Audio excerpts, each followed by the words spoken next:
lógico que estamos amparadas de um ser humano altamente conhecedor de política deste Brasil, que é Yuri Pita, que já está aparecendo aí para você na tela. Ah, Yuri, nosso Gostei coração. Gostei do ser humano. Um ser humano. Aquela que não sabe como vai adjetivando o colega, deixa eu enaltecer com um ser humano. Hoje em dia até que é um adjetivo, né, Elisa?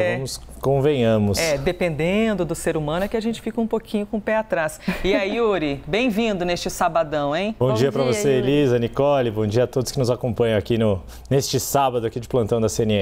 Yuri Pita, sabe que no sábado passado a gente estava aqui acompanhando 4 pré-candidatos que estavam em Salvador.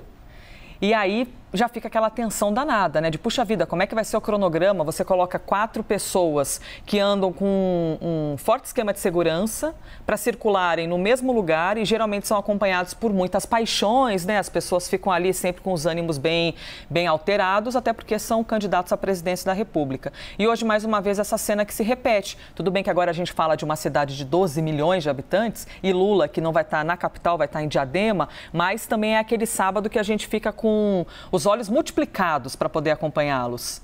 É verdade, Elisa. E tem uma coincidência de datas aí que acho que vale também a gente tentar fazer um paralelo com o momento que a gente vive. Porque hoje, 9 de julho, é um feriado estadual aqui para São Paulo. É a data em que se celebra a Revolução Constitucionalista de 1932, 90 anos, inclusive.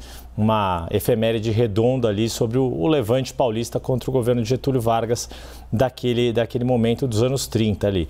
E o 2 de julho da semana passada, por coincidência, tem um simbolismo ainda maior para os baianos, que é toda a história ligada à independência do Brasil na Bahia, ou à independência da Bahia, que foi a expulsão das tropas portuguesas em 1823. E aí dá para a gente entender um pouco por que eu estou fazendo esse paralelo no contexto atual. O 2 de julho para os baianos é, de fato, uma data cívica e que foi apropriada, que faz parte da cultura popular. Enquanto o 9 de julho aqui em São Paulo, e aí a gente vê pelas agendas dos candidatos, nenhuma agenda diretamente ligada a este feriado estadual, que tem controvérsias ali, os paulistas defendem e os não paulistas às vezes vêm com alguma controvérsia o que foi o movimento de 9 de julho. Mas seja como for, trazendo para o momento atual, o que desperta preocupação de fato é a questão da segurança nesse tipo de evento. Já havia essa preocupação sem dúvida alguma no 2 de julho, inclusive porque as agendas de Lula e Bolsonaro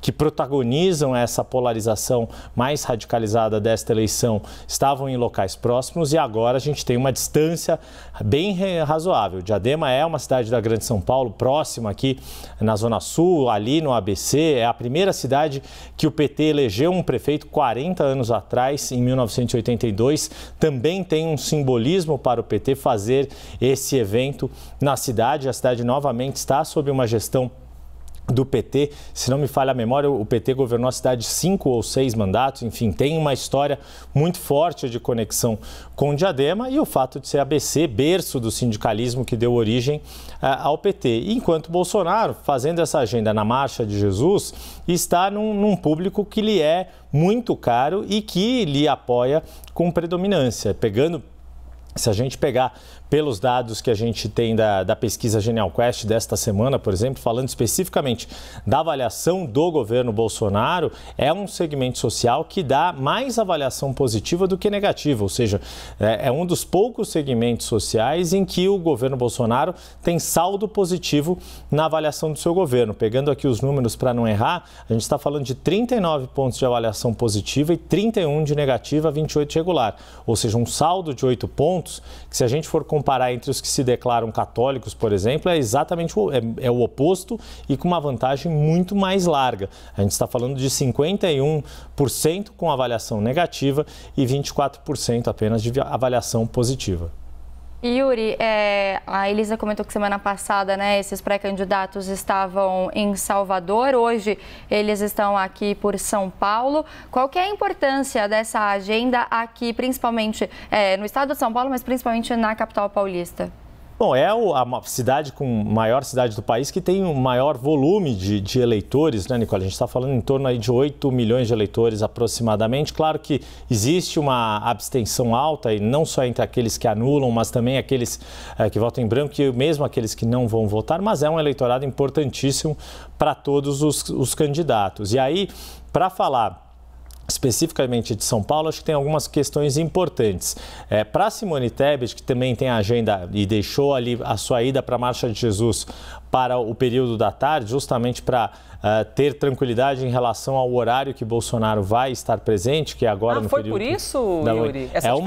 É uma das motivações ali para não coincidir ali e diferente do que deve fazer Bolsonaro, que deve ter uma presença ali muito forte ali e tal, Simone Tebet ainda tem um índice de percentual de votos muito baixo e ela prefere fazer o que eles chamam de caminhada, ou seja, andar ali mesmo entre os participantes da marcha, como fez, por exemplo, lá em Salvador uma semana atrás, até quando houve aquele encontro não tão fortuito assim com o também presidenciável Ciro Gomes.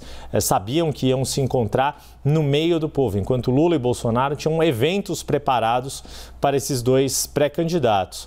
Voltando para o simbolismo ali de São Paulo, para Lula e para o PT fazerem Diadema, não na capital, tem esse simbolismo que a gente já mencionou.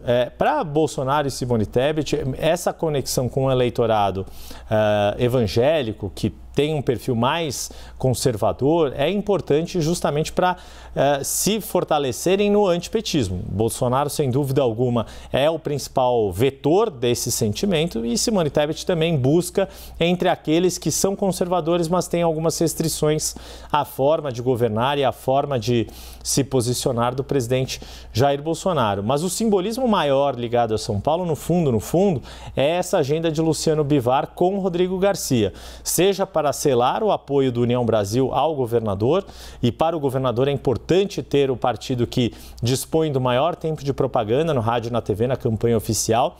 O governador que, a exemplo do candidato de Bolsonaro, Tarcísio Gomes de Freitas, ainda é pouco conhecido pelo eleitorado paulista. A medição da Quest vê em torno ali de 1/3 do eleitorado que dizem conhecer de fato esses dois candidatos, ao passo que se imaginar Márcio França, que nem mais vai ser candidato ao governo, vai ser candidato ao Senado e vai ter esse primeiro ato como candidato ao Senado ao lado de Lula, Alckmin e Fernando Haddad lá em Diadema, tem uma taxa de conhecimento de 2/3 e Fernando Haddad muito maior, praticamente conhecido por todos os eleitores paulistas. Yuri Pita, e todo o seu conhecimento, seu livro aberto sobre a política brasileira. Yuri, já estaremos juntos aqui, juntas e juntos,